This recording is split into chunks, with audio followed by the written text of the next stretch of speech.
ऐका सौभाग्य स्त्रींनो, रथसप्तमीची कथा. रथसप्तमी व्रत का करावं, कसं करावं? एक राजा होता, त्या राजाला मूल नव्हतं. तर ते राजा म्हणे आपल्याला मूल नाही तर हे धन द्रव्य काय करायचं, म्हणून राजा रोज अन्नदान करायचा, रोज अन्नदान.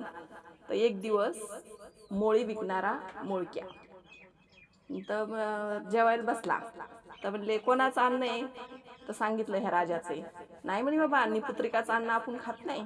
मोळक्या म्हणे मग अन्न ते मोळी विकून खाणारा निपुत्रिकाचं अन्न खाईनं. पहिले लोक चांगले होते, शुद्ध होते, कोणाचं अन्न खावं काय करावं कळत होतं. मग म्हणले नाही म्हणे, मोळक्या खात नाही तर आपण काऊन खायचं, आपण पण नाही खायचं. मग सगळे गावातले लोक उठले, कोणीच जेवत नव्हतं त्या राजाचं अन्न. म्हणजे निपुत्रिकाला एवढा दोष, असं कसं शक्य आहे म्हणे, एवढं निपुत्रिक होण्याचं पाप हे.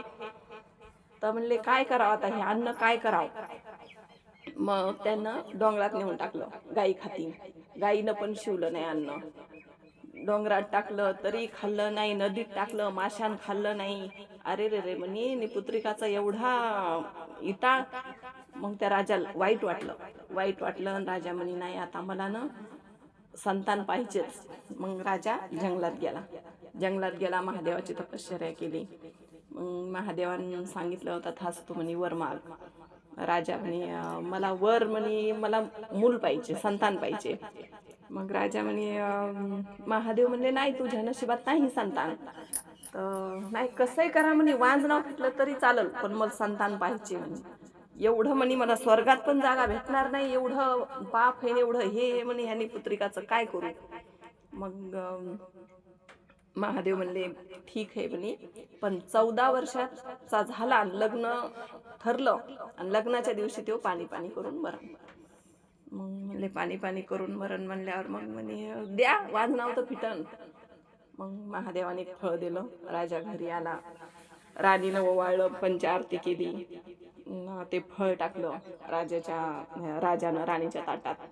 मग राणीने ते फळ खाल्लं, दिवस राहिले, मूल झालं, आनंद झाला. सगळीकडं साखर पानं हे वाटीत, शिरण्या वाटी, कोणी काही, कोणी अन्नदान, कोणी वस्त्रदान करीत राजाला मुलगा झाला म्हणून. पण राजा मात्र दुःखी होता. काय करावं काही समजत नव्हतं राजाला.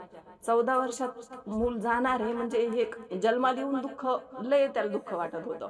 मग प्रधान म्हणे काय म्हणे, तुम्ही एवढी चिंतित काय. नाही म्हणे काय सांगू प्रधान, हे 14 वर्षात मरणार आहे लग्न करायच्या टायमाला. तर म्हणे पाणी पाणी करून मरणार. प्रधान म्हणले राजश्री, पाण्या वाचून कोण मरू देईन म्हणे, तुम्ही राजाचा मुलगा आहे तो आणि कसा मरल बरं म्हणे. आपण कशातही पाणी ठेवू म्हणे, हातात, एकाच्या हातात अक्षदा, एका हातात गिलास, एवढं पाणी करू म्हणे आपण. आणि त्याच्यात काय म्हणे एवढं, तुम्ही ताणच घेऊ नका म्हणे, पाणी पाणी करून मरणारच नाही तुमचा मुलगा. मग झाले 14 वर्ष निघून गेले, लग्न ठरलं. लग्न ठरल्याच्या नंतर म्हणे आता मुलगी एकदम चांगली आणली पाहून, लग्न ठरलं, सगळं झालं आणि आली लग्न घटिका. सगळीकडं पाणी, असे हे कारंजे लावले, सगळीकडं पाणी, गल्ल्याने एवढं पाणी केलं. सगळीकडं हातात, प्रत्येकाच्या हातात एक गिलास आणि एक अक्षित, प्रत्येकाच्या हातात गाद्यावाल्या केल्या, तक्यावाल्या केल्या, सगळं ओलं केलं का पाणी कमीच नाही पडलं पाहिजे. सगळीकडं पाणीच पाणी केलं. आणि मग पहिलं मंगलाष्टक झालं. पहिलं मंगलाष्टक झाल्याबरोबर राजाचा मुलगा म्हणते पाणी पाणी पाहतात तर कुठंच नाही. गिलास कोरडे, घागरी कोरड्या, रांजण, ड्रम, सगळं काही कोरडं, कारंजाला पाणी नाही. कोणी विहिरीला गेलं, कोणी नदीला गेलं, पाण्याचा पत्ता नाही, थेंब नाही पाण्याचा. काय करावं. 3दा ते मुलगा पाणी पाणी म्हणला आणि प्राण सोडल्यावर म्हणे आता काय करायचं त्या राजानं. आता ती मुलगी तरी कशी राहणार. म्हणे आता ते आई वडील म्हणतात, बाई तू चल आता आमच्या सोबत. नाही म्हणे बाबा, हे पण मग आई बाबाच आहेत म्हणे, मला इथंच राहायचंय म्हणे, मी नाही जाणार म्हणे. मग तुझी मर्जी म्हणे आता. ती थांबली, आई वडील निघून गेले. तशीच आई त्या सासू सासऱ्याची सेवा करायची, खाऊ घालायचं त्याला आणि चाललं तिचं नित्यक्रम. तर मग तेवच मोळक्या जे न खाणारा रोज त्यांच्याकडून भिक्षा न्यायचा. पुत्र झाल्याच्या नंतर रोज भिक्षा न्यायचा. तर मग एक दिवस ते मोळी सापडतच नव्हती मोळक्याला जंगलामध्ये. जिथं माणूस नाही, पक्षी नाही, काहीच नाही, तिथं ते मोळक्या लाकडं काढले. तर म्हणे आता जाऊ तरी कुठं, गाव जवळ नाही, शिव जवळ नाही, काय करावं मग. तर तिथं गाई चरत होत्या, देवाच्या गाई होत्या, सूर्यनारायणाच्या गाई चरत होत्या. जाऊ द्या म्हणजे ज्या गाई जिथं जातील तिथं जाऊ. मग दिवस माळवाला त्या गाई होत्या सूर्यनारायणाच्या. त्या एका गाईची शेपटीला धरली आणि ह्यो गेला सूर्यनारायणाच्या तिथं. ह्यो मोळक्या तिथं गेला. तर बसला त्या गाईच्याच कळपात. नारायणाचा रथ उतरला. रानूबाईनं नारायणाची सेवा केली, हातपाय दाबले. म्हणती देवा आज ना इथं एका मनुष्याचा वास येतोय म्हणे. तर म्हणे रानूबाई इथं कुठून म्हणे मुंगी द्यायला जागा नाही म्हणे, इथं मेल्याशिवाय कोणी येत नाही आणि कसा मनुष्याचा वास येईल बरं. नाही म्हणे देवा काही म्हणा पण इथं मनुष्याचा वास यायलाय म्हणे आज. तर मग म्हणे नाही म्हणे तुला काही बी वाटायला म्हणे, झोप म्हणे. मग झोपली. यानं पाहिलं ते नारायणाच्या रथाचा घोडा झालेला त्या बाईचा नवरा, आणि घोड्याचं कडासन घातलेलं आणि ते कडासन काढून ठुले. त्यानं अंगाला हळद, गळ्यात डाव, हातात काकण, त्या राजाचा मुलगा. आणि पाहिलं त्याला आनंद वाटला, काय ह्यो राजाचा मुलगा आहे. मग सकाळ झाली, गाईनं शिंगांशी उठून खाली आल्या. गाई खाली आल्या की ह्यानं मोळी घेतली आणि पटापट राजाच्या घरी गेला. बाई लवकर या म्हणे, भिक्षा वाढा. तर मग म्हणे भिक्षा म्हणे द्या ग दाशाय होत, काय द्यायचं नाही म्हणे. बाईसाहेब तुम्ही या म्हणे भिक्षा वाढायला. तर मग म्हणे बर म्हणे, बोल म्हणे काय. अरे म्हणे बाईसाहेब तुमचा म्हणे पती बघितलाय मी. तर मग म्हणे कुठं बघितला, किती दिवस झाले म्हणे ते जाऊन, आणि तुम्ही कसा बघितला म्हणे. तर नाही म्हणे बघितला म्हणे मी सूर्यनारायणाच्या तिथं गेलो होतो आणि तिथं मला पती सापडले दिसले म्हणे तुमचे. तर मग म्हणे बर म्हणे. मग म्हणे चला म्हणे माझ्यासोबत, मी तुम्हाला तुमचे पती दाखवतो. ही म्हणली न सासू सासरेची आज्ञा घेतली. सासू सासरे म्हणले जाय म्हणे बाळा. गेले हिनं घोड्यावर बसली आणि गेली त्या जंगलामध्ये गेली. मोळक्यानं ज्या गाईची शेपूट धरली होती त्या गाईला त्या मालकीनीला धरायला लावली आणि दुसऱ्या गाईची यान धरली आणि गेले वरती गेले. तर सूर्यनारायणाचा रथ नेमकाच उतरला. रानूबाईंनी सेवा केली नारायणाची. रानूबाई म्हणते देवा आज 2 मनुष्याचा वास यायला. तर मग म्हणे रानूबाई तुला म्हणे कळतच नाही म्हणे, इथं कुठून म्हणे मनुष्य येईन बरं, इथं नाही मनुष्य येत.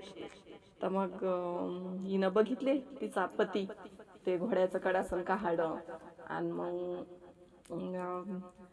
हिला असं वाटत होतं आता जाऊ मी. पण नारायण आलं, रानूबाईला झोपू दिलं आणि मग रातचे 12 वाजता ती गेली नवऱ्याजवळ.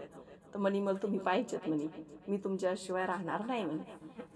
मग म्हणे कसं म्हणे शक्य आहे म्हणे, मी म्हणे मरून इथं वर आलोय म्हणे, देवाचा नारायणाचा घोडा झालोय आणि कसं म्हणे तू येणार बरं. तर मग म्हणे नाही काही करा म्हणे, पण मी आता इथून खाली जाणार नाही म्हणे, तुम्हाला घेतल्याशिवाय जाणारच नाही. तर मग म्हणे तू काय कर म्हणे, खाली जाय, काहीतरी म्हणे सूर्यनारायणाचं व्रत कर, काहीतरी पूजा कर, मग मला प्राप्त करून घे. बर म्हणे ठीक आहे. ती आली परत, त्या गायची शेपूट धरून बसली. सकाळ झाली, खाली आले. मग सासू सासऱ्याला सगळी हकीकत सांगितली. सासू सासरे म्हणतात मला आता त्याच जंगलात, ती म्हणे मला त्याच जंगलात मला पानपोही लावायची, सूर्यनारायणाचं व्रत करायचे. मग त्याच जंगलात तिनं मांडवं घातले, जांभळीचे मस्त गार मांडवं घातले. तिथं तिथं पानपोही, पाणी, हळद, कुंकू, सगळं काही लोकांची व्यवस्था तिथं. म्हणजे हेच नव्हतं ना, पाणी नव्हतं, काहीच नव्हतं. आणि पहिले पायी रस्ते होते, गाड्या बिड्या काय नव्हतं, ट्रेन नव्हत्या. तर मग म्हणे तिथं तिनं चालू केलं ते सदाव्रत. प्रत्येक जाग्यावर लगे चांगलं 2-3 कोस तिचं ते चालू झालं. तिच्या हाताखाली दासदाशातील काय फक्त करायचंय ते व्रत आणि मग सकाळी उठायचं, सूर्यनारायणाची पूजा करायची, त्याला हे करायचं पुष्य आयतवारी असं रथसप्तमीला मग पूजा करायची.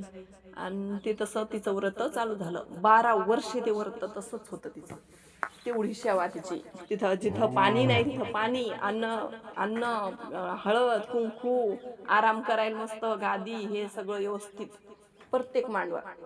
मग रानूबाई म्हणायची, देवा उन्हाळ्याचा दिवस आहे, चला म्हणे थोडंसं पहा ना कोण भक्त आहे, तर किती म्हणे ही सेवा आहे, चला बरं म्हणे त्या मांडवात जरा. बर मग उतरला रानूबाईचा नारायणाचा रथ. म्हणे नारायण म्हणतात, खरंच कोण भक्त आहे, स्त्री आहे का पुरुष आहे, कोण ही सेवा करते, येवा म्हणे समोर.